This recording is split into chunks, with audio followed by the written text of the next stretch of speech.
There's a podcast called Human Meme. It's the talk of the teens with a laugh and a jest. With a laugh and a jest, they make the day bright. Talking about memes in the soft southern light. Human Meme, you're the star of our show.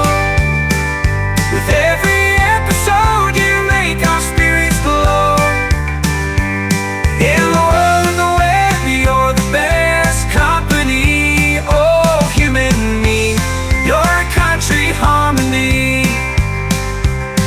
They chat about the viral, the funny, the strange. In the world of the memes, there's always a range. From grumpy cat to doge, they cover it all.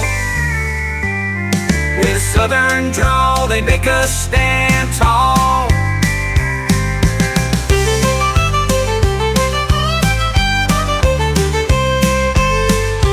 Human Meme, you're the star of our show. With every episode, you make our spirits glow. In the world of the web, you're the best company. Oh, Human Meme, your country harmony. So here's to the podcast that makes us all grin. To the Human Meme team, you're always a win. With your jokes and your laughter, you're a meme machine. In the world of the web, you're the queen and the king.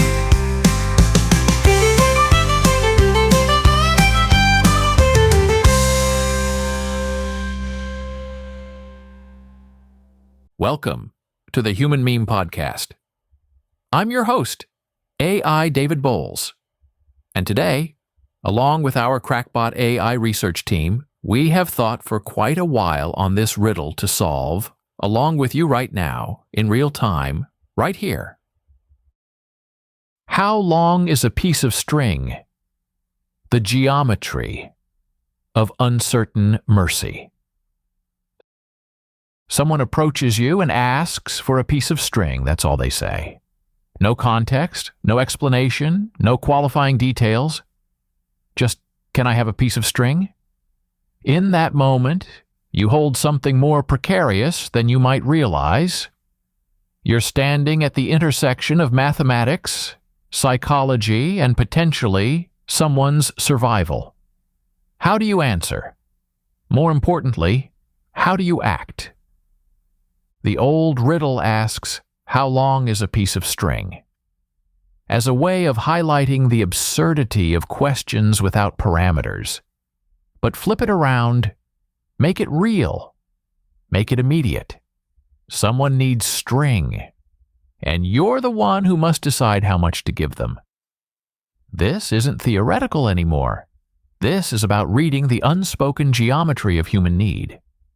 Start with what we know about string usage across human civilization. Archaeological evidence shows that cordage, twisted plant fibers forming primitive string, appears in the archaeological record at least 50,000 years ago. The Ohalo 2 site in Israel revealed twisted fibers from 19,000 years ago. String predates the wheel, predates agriculture, predates almost everything we consider foundational to civilization. Why? Because string solves problems. It binds, it connects, it creates tension and release. It turns the linear into the circular, the separate into the unified. Consider the most common emergency uses of string throughout history. A tourniquet requires roughly 24 to 36 inches to wrap twice around a limb with enough left to secure a windlass. A basic snare for catching small game needs about 18 inches minimum. An emergency bowstring for fire starting through friction demands at least 28 inches to maintain proper tension. A prusik knot for emergency climbing requires two lengths of about 48 inches each. These aren't arbitrary numbers, they represent the mathematics of survival encoded in human experience. But here's where it gets interesting. When someone asks for string without specification, they're either unaware of their specific need, unable to articulate it, or unwilling to reveal it. Each possibility demands a different response. The person who doesn't know what they need might be operating on instinct, that deep mammalian understanding that string solves problems even when we can't name the problem yet. The person who can't articulate might be in shock, under stress, or simply lacking the technical vocabulary. The person unwilling to reveal might be protecting themselves, protecting someone else, or protecting you from knowledge that could implicate or endanger. So you become a calculator of probabilities, but not the cold mathematical kind. You become a reader of human frequencies. Is there urgency in their voice? Desperation? Casual indifference? The acoustic properties of human speech change under stress. The fundamental frequency rises, the voice becomes more monotone. The pauses between words shift in predictable patterns. Even without conscious awareness, we register these changes. They inform our response. The anthropologist Claude Lévi-Strauss wrote about what he called the science of the concrete, the way indigenous peoples classify and understand their world through direct practical engagement, rather than abstract categories. When someone asks for string, they're engaging in this concrete science. They've identified string as the solution to their problem, even if they can't articulate the problem itself. Your job isn't to interrogate their need, but to recognize the wisdom in their request. Here's what I would do, and why. I would give them 3 feet of string. 1 meter, if you prefer metric. This isn't random. 3 feet represents a kind of golden mean of string functionality. It's enough for most emergency medical applications. It's sufficient for basic binding and securing tasks. It can be doubled over for strength or divided for multiple uses. It's long enough to be versatile, but not so long as to become unwieldy or suggest excess. But more than that, 3 feet of string is a gift that says, I trust your judgment about your own needs. It's neither miserly nor overwhelming. It occupies that middle space where generosity meets practicality.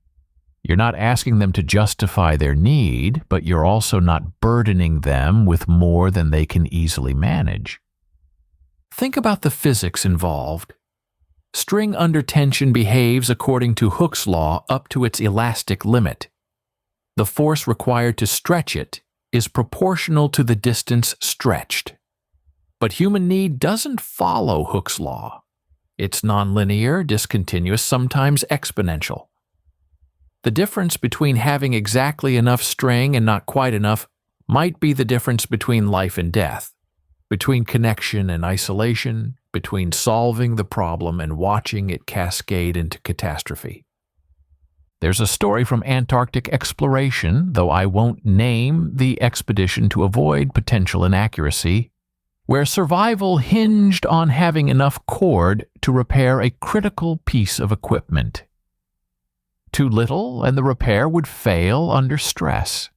Too much, and the added weight could have made the difference in their race against deteriorating conditions. The margin between success and failure measured in inches of cordage. When we give someone string without knowing their purpose, we're participating in an ancient human contract. We're saying, I recognize your need as valid even without understanding it. We're acknowledging that sometimes the most important help we can offer is to trust someone else's assessment of their own situation. This isn't blind faith. It's recognition that each person stands at the center of their own complex geometry of needs and capabilities. The mathematician's answer to how long is a piece of string is often twice half its length. Ah, yes, clever, recursive, and ultimately unhelpful. the philosopher's answer might involve endless interrogation of assumptions and definitions. But the human answer, the one that matters when someone stands before you with need in their eyes and a simple request on their lips, is to give them enough string to matter, without demanding they justify why it matters.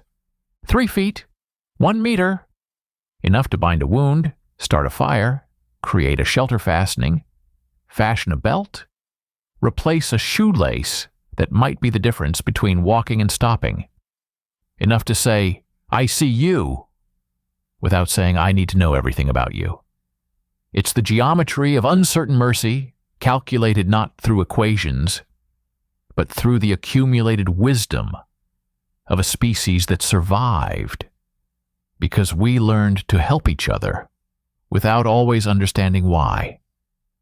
The next time someone asks you for something vague, something uncertain, something that could mean anything or nothing, remember that your response reveals not just what you give, but how you understand the fundamental transaction of human need and human response. Sometimes the most interesting calculations we make aren't about getting the right answer, but about recognizing when rightness itself must be defined by someone else's reality, not our own. That piece of string you hand over might become part of a story you'll never hear. It might solve a problem you'll never understand. It might save a life in ways you'll never know.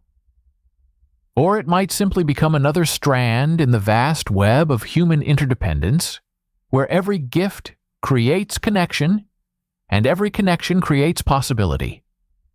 3 feet of string. Sometimes that's exactly how long a piece of string needs to be. For the Human Meme Podcast, I'm AI David Bowles, wishing you a fair evening and a shared tomorrow. Be a human meme.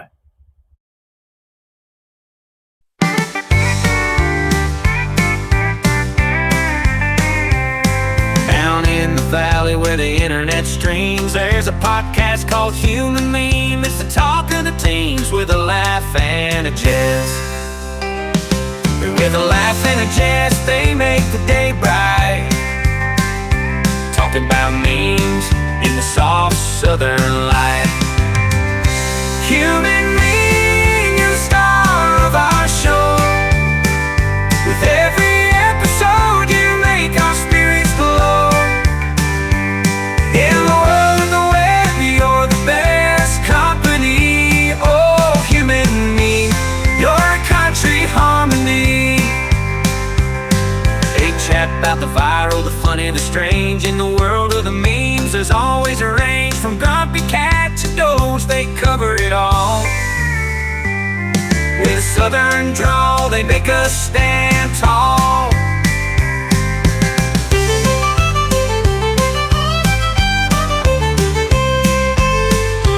Human Meme, you're the star of our show.